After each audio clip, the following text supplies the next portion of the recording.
कथा अच्छी लगे तो लाइक ज़रूर करिएगा। महाकुंभ के मेले में इस बार कुछ अजीब सा माहौल था। लाखों लोग आए थे, लेकिन हर किसी के मन में एक अज्ञान भय था। घाटों के पास गंगा का पानी अचानक से ठहर गया था।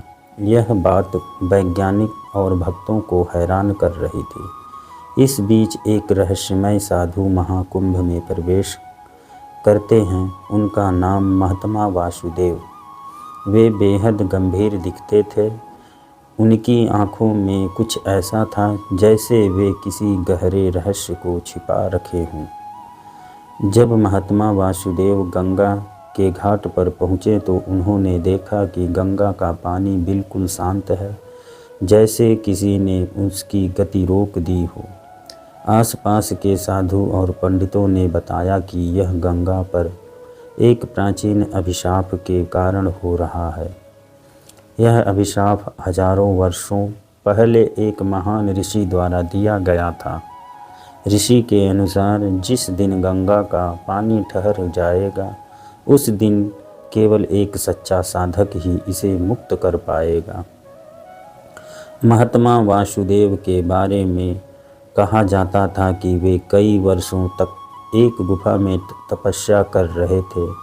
वे गंगा के बुलावे पर महाकुंभ में आए थे, लेकिन क्या वे वही साधक थे जो गंगा को अभिशाप से मुक्त करा सके? एक रात महात्मा वासुदेव ने गंगा के किनारे ध्यान लगाया। उसी समय आकाश में एक दैवी प्रकाश प्रकट हुआ। यह प्रकाश गंगा के पानी के ऊपर मंडराने लगा।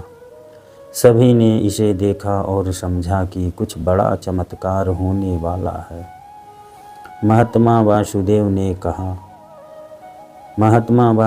ने गंगा से संवाद किया। उन्होंने कहा, हे माँ गंगा, यदि आप मुझे बुलाकर लाई हैं तो कृपया मुझे बताएं कि यह अभिशाप क्यों है और इसे कैसे हटाया जा सकता है।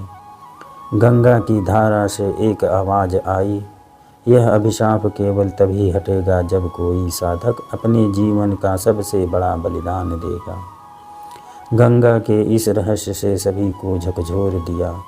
बलिदान का अर्थ क्या था? क्या महात्मा वासुदेव तैयार थे अपना जीवन दांव पर लगाने के लिए? महात्मा वासुदेव ने इस बलिदान के लिए तैयारी शुरू की। उन्होंने अपनी आत्मा की शुद्धि के लिए कठोर तपस्या की, लेकिन यह आसान नहीं था। उनके मार्ग में कई बाधाएं आईं। कई कठिनाइयों और संघर्षों के बाद महात्मा वासुदेव ने गंगा को अभिशाप से मुक्त कराने के लिए अंतिम बलिदान दिया। जैसे ही उन्होंने यह बलिदान दिया, गंगा की धारा फिर से प्रवाहित हुई। यह घटना सभी को सिखाती है कि सच्ची भक्ति, बलिदान और निस्वार्थ प्रेम से असंभव को संभव किया जा सकता है। कथा यहाँ समाप्त होती है। हर हर महादेव।